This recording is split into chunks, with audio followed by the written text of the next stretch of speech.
Hi, it's Lucy, and today I'm going to be doing the 2021 reading survey. I don't normally do this video because I feel like it's kind of repetitive from all the videos I normally do throughout the year, but this past year I did not really do that many wrap-ups, so I want to do this video to give a chance to talk about some books that I may not have gotten to talk about during the course of last year and that aren't going to be featured really in my other end of the year videos. Just the ones where I talk about books specifically are the worst books of the year and the best books of the year, so most of these are middling books. This survey has a lot of questions. It was started by the blog Perpetual Page Turner. She does a new version every year, I think, except this past year. So I will leave her blog post down below, which will also have all the questions. If you're like me and you're the last person to do their 2021 end of year videos and you want to do them, or blog post or whatever, but I only answered questions that I felt like answering.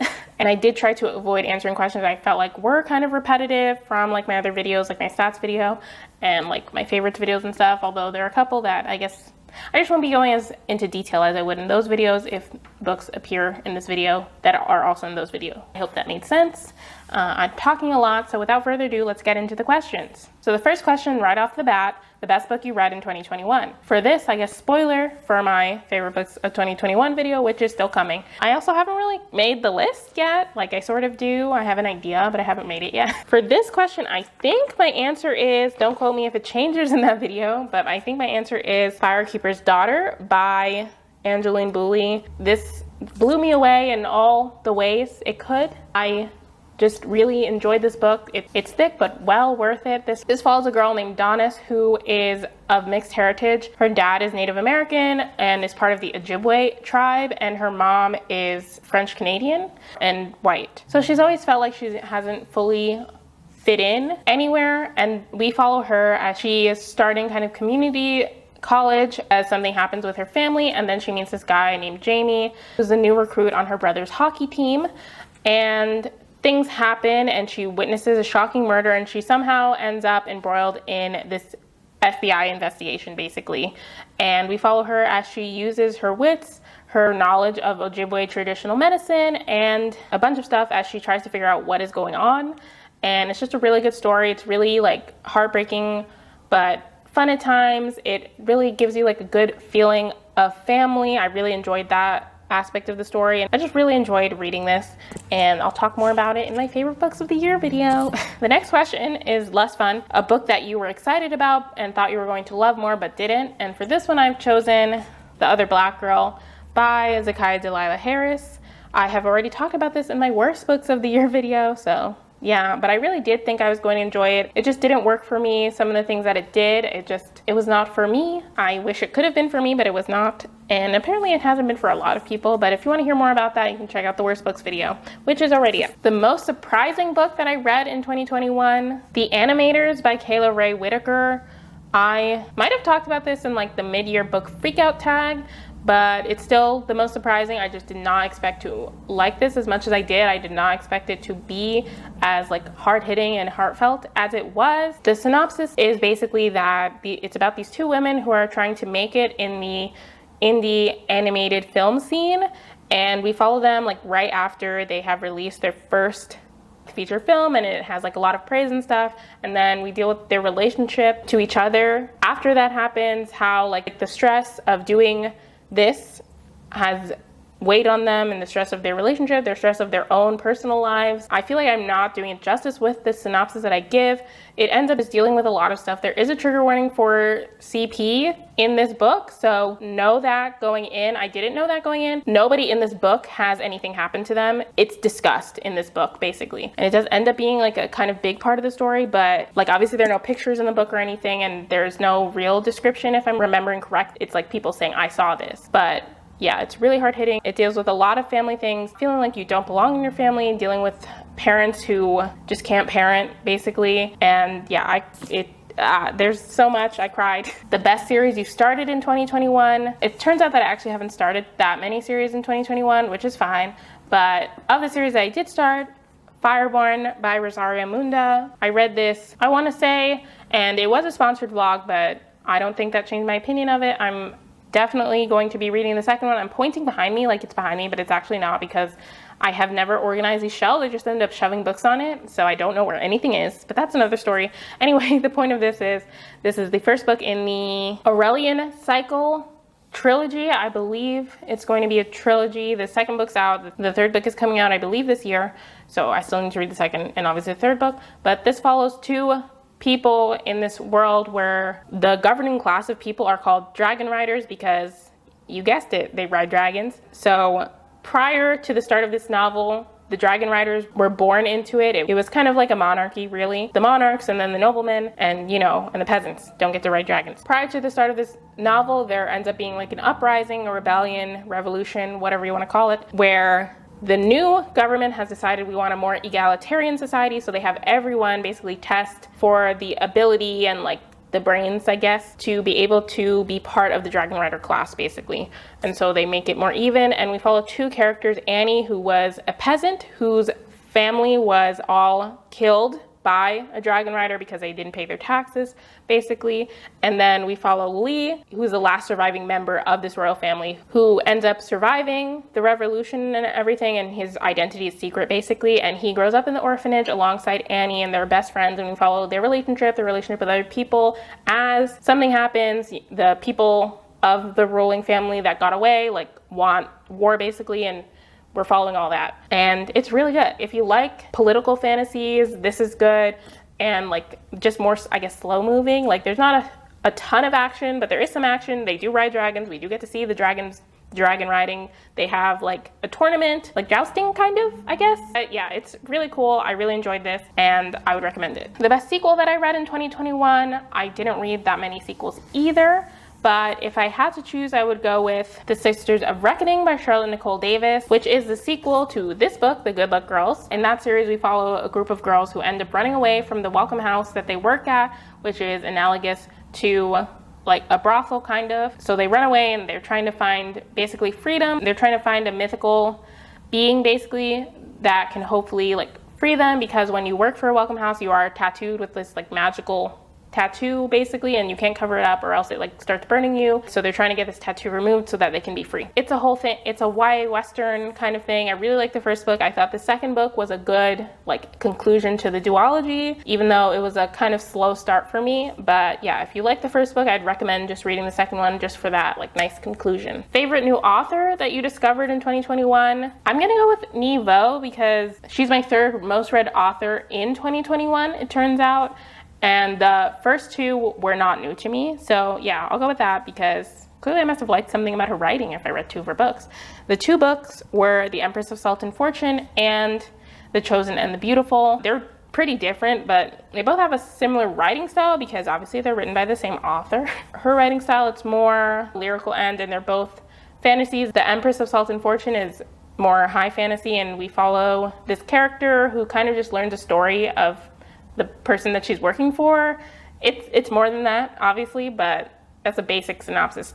And then The Chosen and the Beautiful is a retelling of The Great Gatsby, where we follow Jordan Baker, who is a side character in the original story. Best book from a genre that you don't typically read.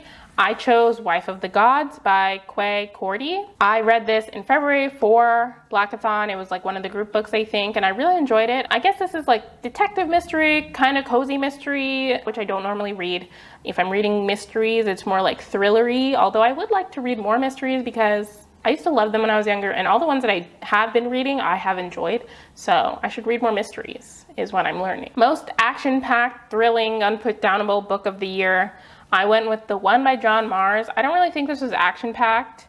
It was pretty thrilling, but it was unputdownable. The way it's written, it just makes you want to keep reading and reading. This is sort of kind of a thriller, not really. The hook makes it sound like a thriller, but it doesn't feel like one, but the characters and everything are interesting enough that I don't mind. And just the whole premise. And basically this is set in a like near future where a dating app is invented that basically they use like a blood test. They figured out like a specific part of your DNA will match with one other person ever, basically. And they're like, this person is your like #1 match, like your love match, the person you're meant to be with. And so people sign up for this dating app, give up their DNA basically. And we find 5 people who have just found their matches, one of whom is a serial killer. But like I said, I don't feel like that was the most thrilling part, you know? I don't know. Most beautifully written book in 2021, I chose Honey Girl by Morgan Rogers. We follow I believe she's like 28 or 27-year-old woman who has just graduated from her PhD program in astrology, and she feels kind of lost,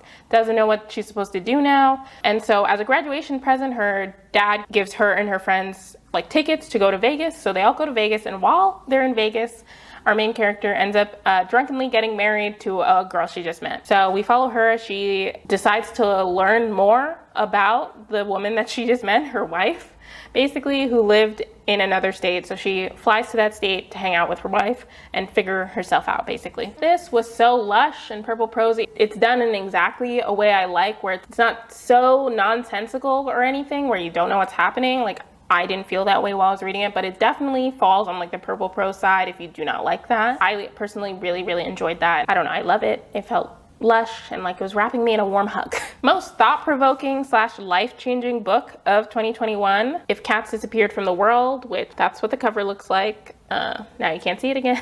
Sorry. I don't know if this was really life-changing, but definitely thought-provoking. This is about a guy who has a devil show up and be like, oh, you're gonna die.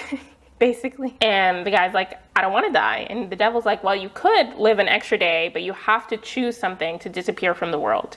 And so we follow him as he's like choosing to get rid of certain things. I guess this is about grief, kind of your place in the world, how people will view you and your like contribution or anything. I thought it was very interesting. There's a cat who's featured in here. Actually, 2 cats technically. And yeah, it just has everything I like. I felt like it was thought-provoking. I really enjoyed this. I'm glad I finally read it. If you've been on my channel for the past year or so, you know this has appeared in so many TBRs. But I did read it last year and I'm glad for it. Favorite book you read in 2021 from an author you've previously read? The Language of Thorns by Leigh Bardugo. Yeah, I reread the whole Grisha trilogy and I was like, I'm just gonna read all of it. All of the Grishaverse this year basically, and like catch up and read Rule of Wolves when it comes out, which I still haven't read, by the way. But yeah, this ended up being the last book I read in that quest or whatever so far. I really enjoyed this as a short story collection. I don't know what I was expecting, but yeah, it's really good set of short stories. I believe each of the short stories is available online to read if you don't want to purchase this collection. Unfortunately, Thor spilled water on it, which is why the cover is kind of crinkly. I'm not sure if you can tell, but yeah, Thor spilled water on it. I was a little mad at him, I'm not gonna lie.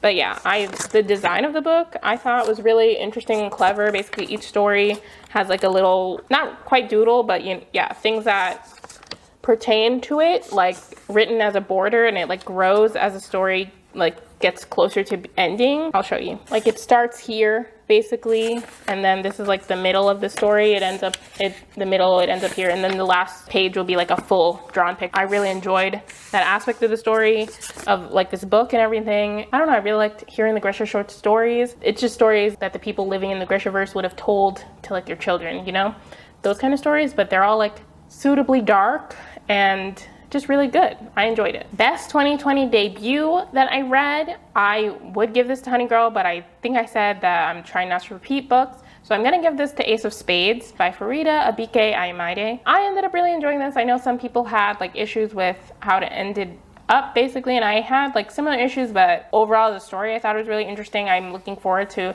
the next thing the author writes. I hope it's another thriller. And that book just follows 2 main characters who it turns out to be the only Black kids at their private high school, and they end up being targeted by this person called Aces, who seems to know a lot of secrets about them and keeps revealing like embarrassing secrets about them to the whole school and like messing with their lives. So they have to figure out what the heck is going on. Who is this? Why is it happening to them? Best world building / most vivid setting that you read this year. I chose the Broken Earth trilogy by N.K. Jemisin. The world building in that series is unparalleled. Like the appendix has like random stuff that didn't even make it into the story, but just like shows how clearly well thought out the world building is. And yeah, definitely that series. A book that put a smile on your face and was just fun to read. Who the F Are You by Huda Fahey. It just follows Huda, who ends up going to a new high school where she has to like form a new identity because the area that she's in, it has more Muslim people, and at her previous school she was just a Muslim girl. So we follow her as she tries to figure out who she is, and I just thought it was a fun read. I would recommend it to teens. Book that made you cry or nearly cry in 2021. I'm gonna go with Last Night at the Telegraph Club. This follows a Chinese American girl in like the 50s, I wanna say. No, maybe the 60s. I forgot the decade it takes place in because I'm bad at history, but it's like around when there is like the Red Scare, everyone is afraid of communism in America. So yes, and she's Chinese American and China was communist, is communist. So yeah, there's a lot of that surrounding her family. Our main character is also figuring out that she's a lesbian and like what that means for her. And part of this like discovery is that her new friend from school invites her to the Telegraph Club where she sees like a male impersonator for the first time. I'm not sure if I cry, but nearly cry, just because seeing her deal with all the things she has to deal with and like also figuring out who she is and what is going to affect her life and everything like that, I just makes you feel some kind of way. The most unique book that I read in 2021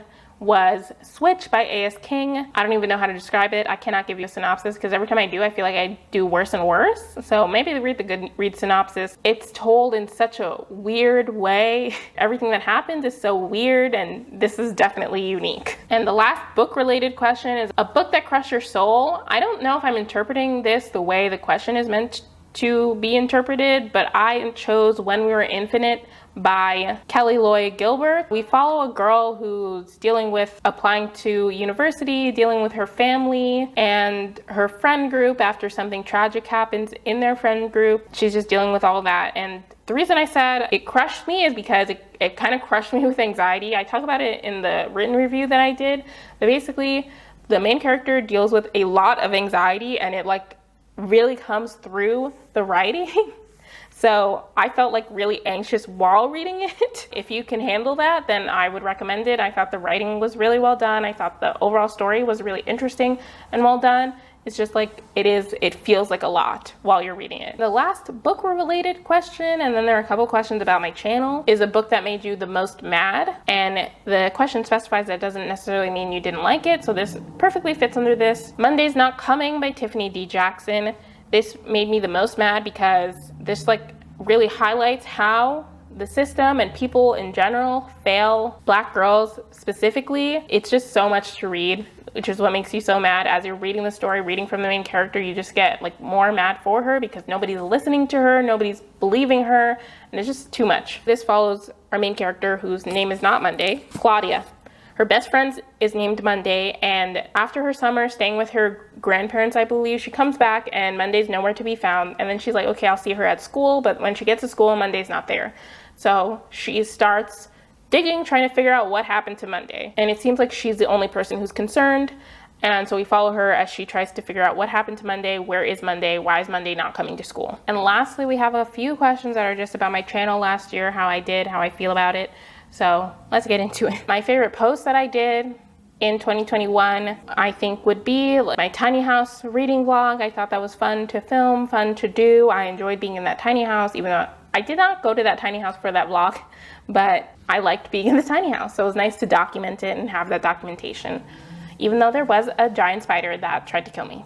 It did try to kill me. It didn't do anything to me, but I know it was plotting. The most challenging thing about my reading life this past year was definitely my slump. Yeah, and just finding time to read and everything. And it just was not working out great for me last year, but hopefully this year will be better. And then my most popular video in 2021 was my I read Pretty Little Liars video for some reason.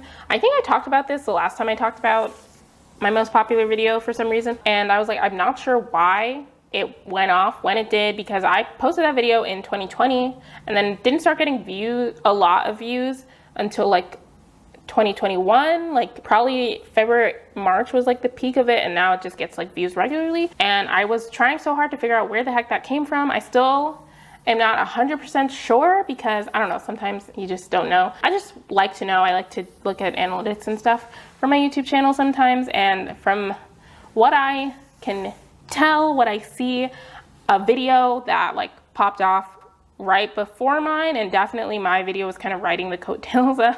I don't want to say it like that. It's not like I attached my video to her video or anything. It's just like, that's just how the YouTube algorithm works. It sees one video about a topic and it's like, well, let's recommend these people all these other videos about this topic. So Serena Skyborn, I think is her channel name. I'll link it down below. But she ended up doing like a huge like series about Pretty Little Liars, a TV show, and my video was definitely being recommended along those, even though it was about the books. I think that was it. Now the question is, why were her videos doing so well? I don't know. I don't know what in the universe is like Pretty Little Liars. Everyone is looking for this content, but it's happening. And it's still happening because everyone's doing videos on the TV shows, which into my creator brain or whatever, I differentiated myself by talking about the books, obviously, which I was going to do because it's a book channel, and I'm not rewatching that series. It's not happening. I'm not gonna do it, okay? I don't know, I was just like looking more into it and stuff. And yeah, the rest of the series is gonna come out this year. I'm pretty sure if you have videos, which I would be surprised if you haven't at least started one of them. The playlist is linked down below and on my channel always. Yeah, that was my most popular video in 2021 by a large margin.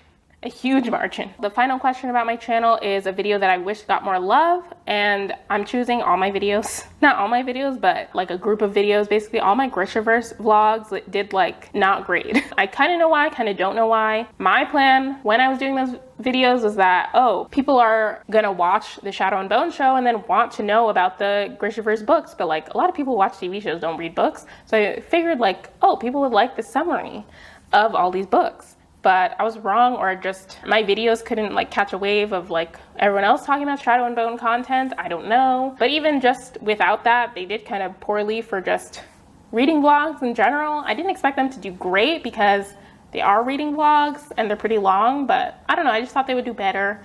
I don't know. And it's a pretty popular series. So I don't know. That's again in my creator brain or whatever. But yeah, if you are interested in the Grisha vlogs, want to hear my thoughts on them, they are linked down below, the entire playlist. And that's the end of this video. Thank you so much for watching. This took a little bit longer than I intended. Hopefully I was able to edit it down. If you haven't already, please be sure to subscribe to my channel in the comments down below. Let me know your most surprising book in the comments down below. It could be in a good way, it was surprising, like the answer that I gave, or it could be in a bad way. And also in the comments down below, leave me a notebook emoji to fill out the survey. Subscribe to my channel if you haven't already. Hit the notification bell if you haven't done that already. And I will see you in my next video. Thank you so much for watching. Bye.